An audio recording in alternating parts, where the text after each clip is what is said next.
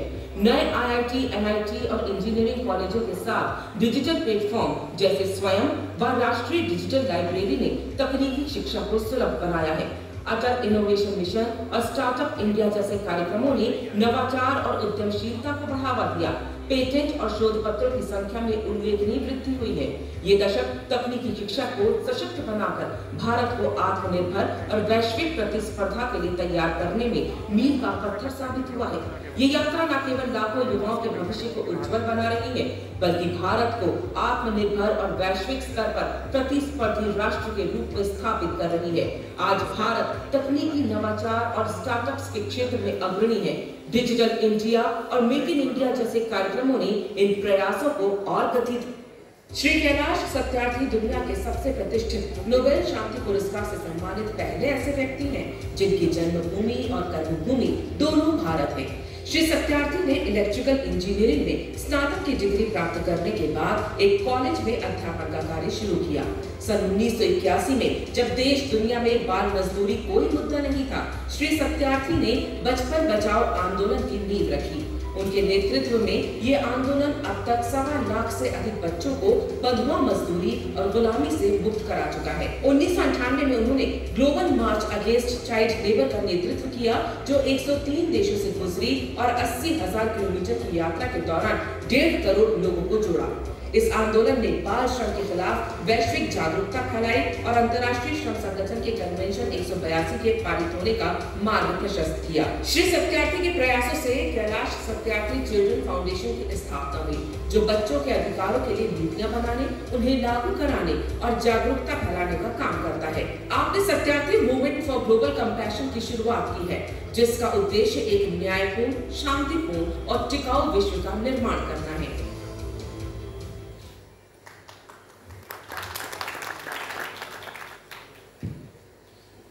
नमस्कार कैलाश जी, और पांचजन्य के इस मंच पर आपका हृदय से स्वागत है। आपका मेरा परिचय पुराना रहा है, आपकी बातों में एक सहजता है, परंतु मंच पे मेरा एक दायित्व है कि मेरे प्रश्न शायद उतने सहज नहीं होंगे।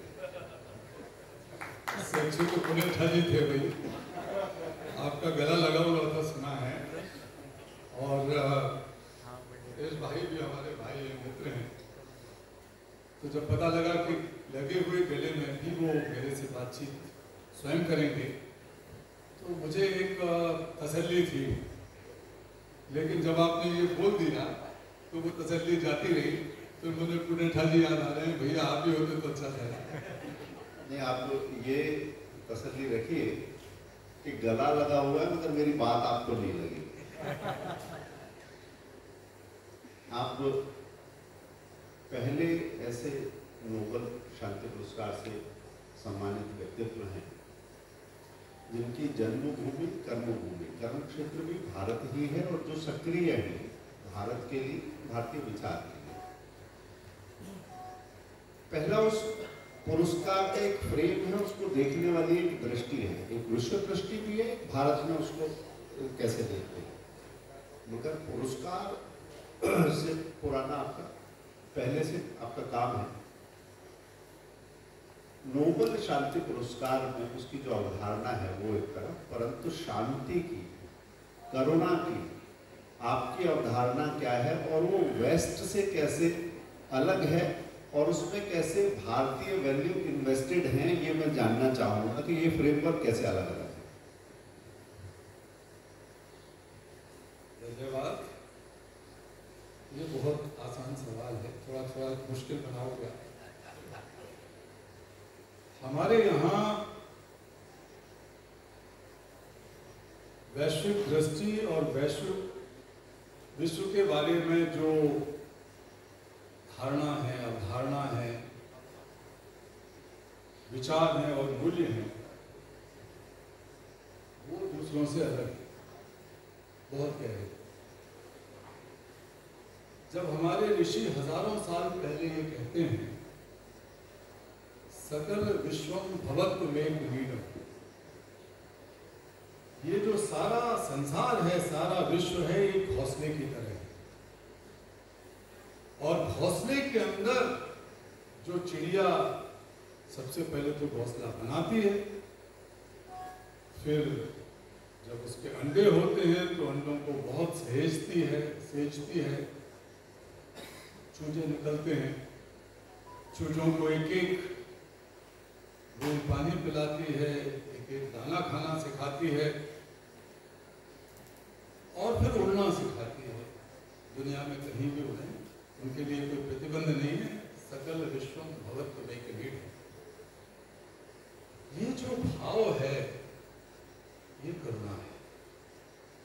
इसके लिए हमें किसी पाश्चात्य दर्शन से, विचारधारा से, किसी ग्रंथ से, किसी भाषा से सीखने की जरूरत नहीं है। भारत ने हजारों सालों से, हमारे ऋषियों ने हजारों सालों से उस वैश्विक दर्शन को प्रतिस्थापित किया है और वो हमारे डीएनए का हिस्सा है। इसलिए मेरी जो अवधारणा है वो यहाँ से निकलती है। दूसरी बात इसी से मिलती जुलती, हम जब सब लोग कहते हैं ना वसुधैव कुटुंबकम, तो ये कोई नारा नहीं, ये अधूरा वाक्य भी नहीं।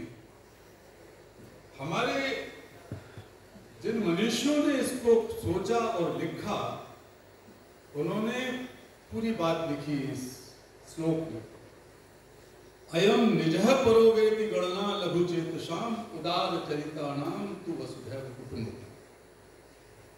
जब हम कहते हैं कि सारी दुनिया हमारा परिवार है, तो उससे पहले हमारा मनीषी कहता है अयम निजः परो वेति गणना लघु चेतसाम, ये मेरा है, ये तेरा है। ये बहुत छोटे दिल दिमाग वालों का हिसाब किताब है, गणना लघु चेतसाम। ये हिंदू है, ये मुसलमान है, ये ईसाई है, ये स्त्री है, ये पुरुष है, ये भारत है, ये अमेरिका है, ये पाकिस्तान है, ये यूरोप है, ये भी हमारे छोटे दिल वालों की सोच है। हमने ये पैदा किया है। अन्यथा हमारे यहाँ तो कहा गया उदार चरितानाम तु वसुधैव कुटुंबकम, जिनका चरित्र उदार है उनके लिए पूरा संसार एक परिवार है। और संसार के एक परिवार को मानने की शुरुआत इसी विचार से होगी, जिस भाव से होगी वही भाव करना है। मुझे याद है, हितेश भाई आप में से बहुतों को याद होगा कि मुझे जरा सी चोट लग जाती थी। मैं एक साधारण परिवार में पैदा हुआ, तो जरा सी चोट लगने पर मेरी माँ भाग के जल्दी से पट्टी बांधती थी, जल्दी से जो भी कर सकता है करती थी। अमीर से अमीर माँ भी ऐसे करेगी और गरीब से गरीब माँ भी, झुग्गियों में रहने वाली, गरीबी में रहने वाली, चाहे अपनी साड़ी का पल्लू फाड़े, पेटीकोट या ब्लाउज फाड़े, लेकिन अपने बेटे या बेटी को सबसे पहले पट्टी बांधेगी। पट्टी बांधते वक्त, उसका उपचार करते वक्त ना तो उसके अंदर कोई अपेक्षा है कि बदले में वो thank you very much, how ma'am, ये पाश्चात्य सोच है। Hi ma'am, so kind of you, you are so kind, thank you. ये नकल की जरूरत नहीं है किसी माँ को। और न ही वो ये माँ चाहती है कि बदले में अहंकार उसके अंदर हो जाए, अरे मैंने तो अपने बेटे को बेटी को पट्टी बांधी। करुणा एक सहज भाव। तो करुणा ना तो पाश्चात्य है ना पूर्वी है, करुणा एक बायोलॉजिकल, एक न्यूरोलॉजिकल फैक्टर है। और उसकी सर्वोच्च व्याख्या सर्वोच्च नहीं बल्कि उसकी परिभाषा भी हमारे भारत में निकली। एक आध बार मैंने शायद आपको कहा था, अपनी बात में और जरा स्पष्ट कर दूं। आप लोगों ने रामचरितमानस पढ़ी होगी। मैं जब 14-15 साल का था तो लगभग पूरी रामचरितमानस मुझे कंठस्थ याद हो गई, लगभग पूरी। और लोग मुझे 15-16 साल की उम्र में रामचरितमानस का जो अखंड पाठ होता था, अखंड पाठ के भी खिलाफ, तो मुझे कुछ चीजें याद रह अभी भी याद नहीं। जब राम जनकपुरी में गए तो सीता अपनी सहेलियों के साथ वहां भवानी की वाटिका थी। उस वाटिका में जब उनकी पहली नजर राम पर पड़ी तो राम के बारे में उन्होंने अपनी सहेली से बुदबुदाते हुए कहा,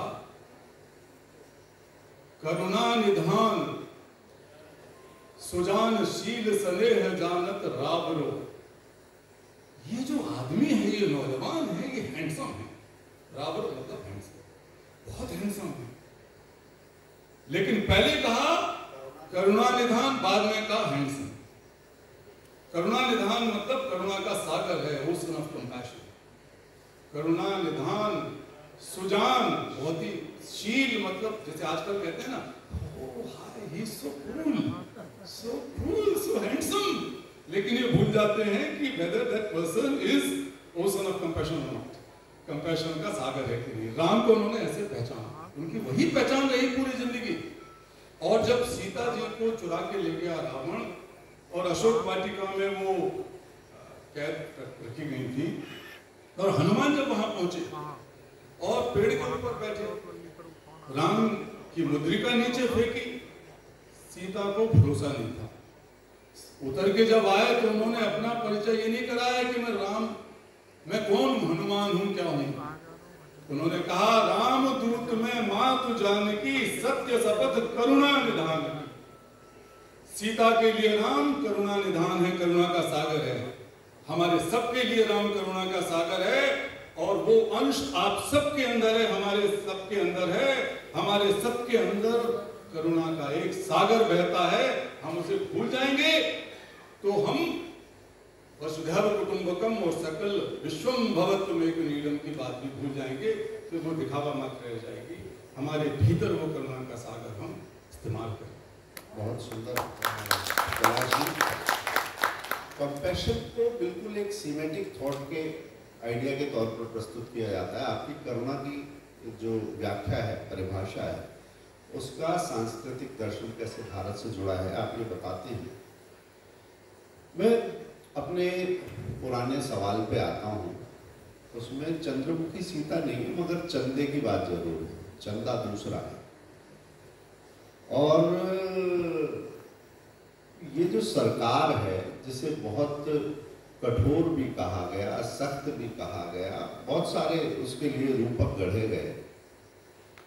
FCRA के मामले में बहुत सख्त है।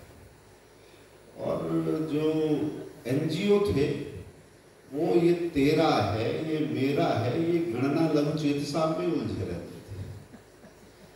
तो ये तेरा है मेरा है वाली जो कहानी है, और FCRA की जो सख्ती है, और वो जो पैसा आके ब्रेकिंग इंडिया फोर्सेस के लिए जो खर्च होता था, उसकी रोकथाम क्यों आवश्यक थी, उसको आप कैसे देखते हैं? देखिए, मेरे अपने गला मेरा थोड़ा लग हुआ है, कोई बात, मैं उसको और खोलूंगा थोड़ा सा आपकी तरफ से। तो कुछ चीजें जो आप नहीं पूछ रहे हैं वो भी बोल दूंगा मैं, तो गला खोलेगा। मेरे अपने अनुभव के आधार पर बताता हूं मैं। जब मैंने बच्चों की बंधुआ मजदूरी गुलामी को खत्म करने का एक संकल्प लेके काम शुरू किया और इंजीनियरिंग की जॉब छोड़ी, जैसे आपने भी सुना, उस वक्त देश में और दुनिया में कोई इस मुद्दे पे काम नहीं करता। गरीब बच्चों के लिए मदद तो सदियों से चली आ रही परंपरा है, कई देशों में, सभी धर्मों में वो निहित है।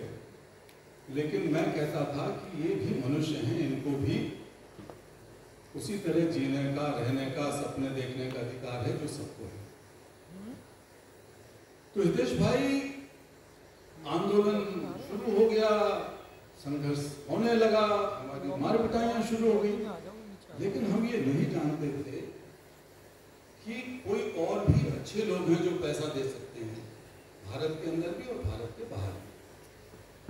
सब जगह संसार में अच्छे लोग हैं जो अच्छाई के लिए पैसा देते हैं। तो धीरे धीरे कुछ लोगों से परिचय हुआ, लेकिन जितना हमारा काम फैलता गया, तब हमें एक बहुत ही, जिसे कहना चाहिए कि एक थिन लाइन उन लोगों के बीच में थी कि जो लोग अच्छाई के लिए भी पैसा कई बार देते हैं, उनके मंतव्य में भी कई चीजें रहती हैं। मेरा अनुभव यह रहा कि जब मैं जोर के साथ काम किया शुरू और दुनिया भर के अखबारों में, टेलीविजन में ये आने लगा, क्योंकि ये मुद्दा नया था सबके लिए, कोई कृपा नहीं कर रहा था मेरे ऊपर। टीवी चैनल्स वाले और अखबार वाले अगर ऐसी चीजें देख पा रहे हैं भारत में या बांग्लादेश में या नेपाल में या पाकिस्तान में, मैंने तो सभी जगह साथ साथ काम शुरू किया था लगभग 80 के दशक में, तो उनको एक मुद्दा मिलता था बातचीत करने का, दिखाने का, लिखने का। तो फिर मैंने देखा कि ये जो दानदात्री संस्था है विदेश की, जिसकी वजह से FCRA बनाया गया, बहुत पहले बनाया गया, तो 80 के दशक में शायद बना था, तो उनमें एक चिड़न थी कि एक भारतीय आदमी इतना प्रसिद्ध कैसे हो रहा है, आगे कैसे हो रहा है। दुनिया के 2 सबसे बड़े जन आंदोलन, मुझे गर्व है कहते हुए कि इसी धरती से, इसी मिट्टी से, इसी हवा से, इसी पानी से, इसी गंगा से, इसी यमुना से और विदिशा में हमारी बेतवा के किनारे मिट्टी में से जन्मे हैं वो आंदोलन, जिसे ग्लोबल कैंपेन फॉर एजुकेशन और ग्लोबल मार्च अगेंस्ट चाइल्ड लेबर के नाम से जानते हैं लोग दुनिया में। 150 से 250 देशों में इस आंदोलन की शुरुआत करने का परमात्मा ने, भारत माता ने ये श्रेय मुझे दिया।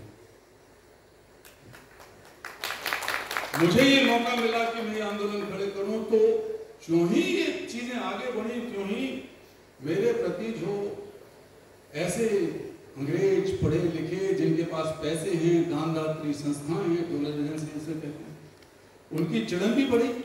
उनको लगा कि यार ये अजीब, हम कंट्रोल करते हैं चीजों को, एजेंडा हम कंट्रोल करते हैं, एजेंडा हम सेट करते हैं, एक आदमी ये कहां से आ गया जो एजेंडा सेट कर रहा। दुर्भाग्य रहा कि हमारे भारतीय लोगों ने भी ये नहीं समझा। मैं चिल्ला चिल्ला के कह रहा था कि एजेंडा हम सेट कर रहे हैं भारतीय लोग, ये दुनिया के लोग मुझ पर एजेंडा सेट नहीं कर सकते। अगर मैं दुनिया में एजेंडा सेट करूंगा तो मेरी धरती में से मैं सीखा हूं। मैंने कहा कि बहुत बचपन में मैं रामचरितमानस का पाठ करता था, बहुत बचपन में मैंने संस्कृत भाषा सीखी, इसलिए कि मैं वेदों को पढ़ सकूं, उपनिषदों को समझ सकूं, गीता को समझ सकूं गहराई से। तो मुझे कौन प्रभावित कर सकता है? लेकिन एक ऐसी हवा चलती है अभी भी मीडिया, अब तो मीडिया की जो दुर्गति हो रही है उसके बारे में थोड़ा सा हमारे लोग इससे पहले वाले वक्ता बता रहे थे, लेकिन इससे पहले भी ऐसी दुर्गति थी, इतनी बुरी तो नहीं थी, लेकिन तब भी एक दबाव बनता था, प्रभाव बनता था। तो खैर अब FCRA आ गया, तो हमको धीरे धीरे ये भी पता लगा, एक तो ये मेरा अनुभव मैंने बताया कि मुझे नीचे गिराने के लिए, नीचे दिखाने के लिए ऐसे तमाम सारे अंतरराष्ट्रीय ताकतें जो पाश्चात्य जगत की ताकतें हैं, सीधे तौर पर हमको वो कुछ ना कुछ नुकसान पहुंचाने की कोशिश करती है, लेकिन उनमें अच्छे लोग थे। मैं फिर कहूँगी कि मैं कहूँगा कि पूरी दुनिया को मैं एक परिवार की तरह समझता हूँ, करुणा के भाव से देखता हूँ। लोगों की बुराई से मैं घृणा करना मुझे सिखा भी नहीं मैंने ना मुझे आता है। अगर हमारे भीतर घृणा है तो हम अपने आप को ही जलाएंगे, अपने आप को ही करेंगे। जिन लोगों ने मुझे नुकसान पहुंचाने की कोशिश की देश या देश के बाहर, उन लोगों के खिलाफ मैंने कोई काम नहीं किया, क्योंकि मैं अपना समय, अपने जीवन का अमूल्य समय जो परमात्मा ने मुझे दिया है, वो मैं प्रतिद्वंदिता में, नुकसान पहुंचाने में, दूसरे को बदला लेने में नहीं लगाना चाहता था। फिर भी मैं जान गया कि इनमें बहुत लोग जो अपना एजेंडा चलाते हैं वो ठीक नहीं, उचित नहीं, उसका विरोध भी मैं करता रहा। तो एफसीआरए का जब मामला आया तो एफसीआरए में निश्चित तौर पर जो ताकतें उग्रवाद को, हिंसा को, अलगाव को बढ़ावा देती हैं, फैलाती हैं, और जिसमें पैसा लगा हुआ है, पता नहीं किस किस का पैसा लगा है, कहां से पैसा लगा है, ये तो सरकार ज्यादा जानती है, हम लोग थोड़ा बहुत जान पाते हैं, बहुत देर से हम जान पाते हैं। लेकिन ये जिम्मेवारी हर एक सरकार की है, इस सरकार के, इससे पहले वाले की, उससे पहले वाले की, तमाम हमारी इंटेलिजेंस एजेंसीज हैं जो काम करती हैं। तो अगर देश को तोड़ने में, देश को नुकसान पहुंचाने में, समाज को तोड़ने में, नुकसान पहुंचाने में अगर कोई पैसा आता है कहीं से भी और खर्च होता है, पर्यावरण की सुरक्षा के नाम पर भी कई बार पैसा आता है, कई बार पैसा इस बात पर आता है कि वो अध्ययन कर रहे हैं, लेकिन अध्ययन करके मुझे पता लगा कई साल पहले हितेश जी कि खून का सैंपल ले रहे हैं लोग, कहीं से खून का सैंपल लेके फिर डीएनए का कर रहे हैं, फिर पता लगा रहे हैं कि इस क्षेत्र में, उड़ीसा के क्षेत्र में डीएनए की स्थिति ये, इसमें 10 साल बाद ये बीमारियां होंगी, या इनके जेनेटिक डिसऑर्डर्स क्या हैं और जेनेटिक डिसऑर्डर्स कैसे पैदा किए जा सकते हैं। ये तो बहुत फाइन डिजाइन्स हैं। मैं बड़े क्रूड पॉलिटिकल एग्जांपल्स के लिए एनजीओ कैसे पपेट बनते हैं, जैसे क्योंकि जांच में वो नाम का खुलासा हुआ, इसलिए मैं नाम लेता हूँ। तीस्ता सितलवाड़ का जो एनजीओ है, एक चुनी हुई सरकार के खिलाफ प्रोपेगेंडा करेंगे हम, इसके लिए पैसा बाहर से उठाना, एक लोकतंत्र को कमजोर करने की कोशिश के तौर पर आप क्या नहीं देखते इसे? मैं तो उनसे कभी मिला नहीं और मैं जानता नहीं हूँ, ज़्यादा पढ़ाई है मैंने अखबारों में या औरों से सुना है, आप जैसे लोगों से। तो ऐसे तमाम सारे लोग भी, ऐसे लोग भी हो सकते हैं जिन्हें हम जानते भी नहीं, ऐसे ही पूछा जाए तो बहुत कब बाद में पता लगता है। लेकिन देखिए, लोकतंत्र में अपनी आवाज उठाना, लोकतंत्र को मजबूत करना होता है हमेशा। हमारी आवाज सरकार की आवाज के साथ मेल नहीं खाती, तो भी जो अच्छी सरकारें हैं, अच्छे नेता हैं, अभी इसी सरकार में हमारे नेतागण इस बात को अप्रिशिएट करते हैं कि आवाज उठाइए। आवाज नहीं उठाएंगे तो पता, अगर मीडिया नहीं लाएगा, जनता नहीं उठाएगी, प्रतिपक्ष नहीं उठाएगा, तो फिर लोकतंत्र मजबूत कैसे होगा। लेकिन सरकार के मामले में उनकी नीतियों पर बोलना, आवाज उठाना और बात है, और राष्ट्र के खिलाफ काम करना एक ऐसा अपराध है जिसमें किसी को माफ नहीं किया जाना चाहिए। कोई रियायत। आपने विश्व के एक परिवार की संकल्पना की बात की, उसके भारतीय संस्कृति के उदाहरण विश्व एक मूल्यन की भी बात की आपने, मगर क्या ये समझ सीमाएं बंटने पर भी बट जाती है? नोबेल पुरस्कार आपको नहीं मिला है, इस सीमा के लगती हुई सीमा है बांग्लादेश की, आपके पुराने मित्र हैं यूनुस जी, मोहम्मद यूनुस, उनको भी नोबेल पुरस्कार मिला है। वहाँ पर हिंदुओं पर जो अत्याचार हुए, उसमें ये करुणा, कंपैशन देखने वाली आंख एक नोबेल पुरस्कार जिसे शांति का मिला है, उस व्यक्ति की आंख कैसे बंद हो सकती है? कैसे वो कट्टरतावादी शक्तियों के हाथ में खेल सकता है? या राजनीति इतनी क्रूर चीज है? 2-3 बातें हैं इसमें। पहली तो ये कि आप मेरे मित्र हैं, अनिल जी बैठे हैं, मेरे मित्र हैं, पुण्यठा जी अभी चले गए उठ के, देखो मेरी बात नहीं सुनना चाहते, इसलिए मेरे मित्र हैं फिर भी। लेकिन मैं आपसे मोहम्मद यूनुस की तुलना तो नहीं करता ना, आप मित्र कह के कह रहे हो तो मित्र होना और चीज है, और परिचय, जान पहचान, अच्छी बातचीत होना अलग बात है। ये सच है कि पूरी दुनिया में नोबेल शांति पुरस्कारों की संख्या 2 दर्जन या उससे भी कम है, हम लोग बहुत कम है संसार। तो उसमें से 5-7 लोग तो बूढ़े हैं, तो वो ज़्यादा एक्टिव नहीं है या बीमार रहते हैं, लेकिन 18-20 तो फिर भी 15-16 तो एक्टिव हैं। उनमें से एक वो भी हैं और एक मैं भी हूँ। तो वो अलग अलग तरीके से एक्टिव दिखाई देते हैं। हाँ, तो अलग अलग जगह हम मिलते रहते हैं। अभी मेरे ख्याल से 2 हफ्ते बाद ही संभवतः हम फिर से एक कार्यक्रम में मिलेंगे, जिसमें 30-35 देशों के राष्ट्राध्यक्ष आ रहे हैं। मुझे भी संयोग से बुलाया गया है और मैं उसका नाम भी पढ़ रहा था, मोहम्मद यूनुस साहब का। तो मैं आपको, मुझे बहुत तकलीफ होती है ये देखकर जो अभी मोहम्मद यूनुस साहब का रवैया रहा है, हो रहा है। मेरे और मैं अब सबके सामने तो ये बताऊंगा नहीं, आप मुझसे अकेले मिलेंगे। आपने अभी जितना बताया उतने में हेडलाइन बन जाएगी। नहीं, हेडलाइन मैं तो बोल चुका हूँ, मैं उनसे निवेदन कर चुका हूँ। मैंने सार्वजनिक तौर पर मीडिया में ये आग्रह किया है कि मोहम्मद यूनुस साहब, ये जो अल्पसंख्यकों के ऊपर अत्याचार है या वहाँ पर जो मंदिरों वगैरह पर या अल्पसंख्यकों के धार्मिक स्थलों पर हमले हो रहे हैं, उसको किसी भी हालत में आप रोकिए, मेहरबानी करके। मैं आज भी उनसे ये आग्रह करता हूँ, आपके माध्यम से भी आग्रह करता हूँ, जो मीडिया के बहुत सारे लोग बैठे होंगे, कि नोबेल शांति पुरस्कार बहुत बड़ी गरिमा है। वो गरिमा की रक्षा करने के लिए हमें उन चीज़ों से ऊपर उठना चाहिए। अगर कोई दूसरी ताकतें उनके ऊपर प्रभाव डाल रही हैं या डाले हुए हैं, मैं ये जानता हूँ कि स्वयं अपने आप शायद वो ना कर पाए, लेकिन हमारे आसपास की, जो भारत के आसपास की राजनीति है, उसमें बहुत शक्तियाँ काम कर रही हैं।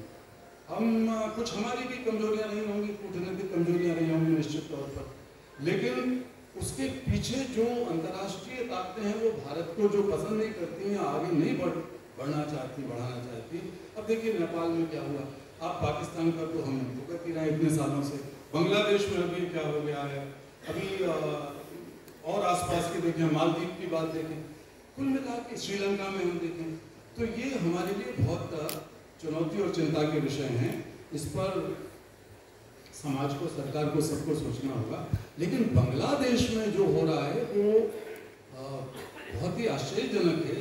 जिस राष्ट्र की पैदाइश भारत की वजह से हुई, भारत ने उसको संरक्षित किया, पोषित किया, आगे बढ़ाया। हमारे एक छोटे भाई या भाई की तरह है या बेटे की तरह लोग मानते थे कई बार। उस राष्ट्र में एक नोबेल शांति पुरस्कार विजेता के नेतृत्व में ऐसी घटनाएं हो रही हैं, वो निश्चित तौर पर चिंताजनक है। और मैं अब मिलूंगा उनसे तो प्रत्यक्ष रूप से बात करूंगा। मैंने उनको चिट्ठी भी लिखी थी, लेकिन कुछ चिट्ठी का जवाब उन्होंने नहीं दिया। नहीं, आप हमारे मित्र के नाते 5 जने की एक चिट्ठी भी उनके लिए ले जाइएगा। वहाँ के जो डॉक्यूमेंट्स हैं, वहाँ की जो रिपोर्ट्स हैं, मैं चाहूँगा कि आपके माध्यम से एक और मित्र के पास वो पहुँच जाए, वो कंसर्न जो सारे हैं। तो आप ये विश्वास कीजिए मुझ पर कि आपके डोसियर्स और इससे ज़्यादा और कई महत्वपूर्ण डोसियर्स मेरे पास हैं, और मैंने उनको ऐसी जगहों पर पहुँचाया है जहाँ उनकी ज़रूरत थी। जी कैलाशी, एक चीज़ मैं जानना चाहूँगा कि आप जिस विषय को लेकर चले और पूरा जीवन उसके लिए खपाया, उस बाल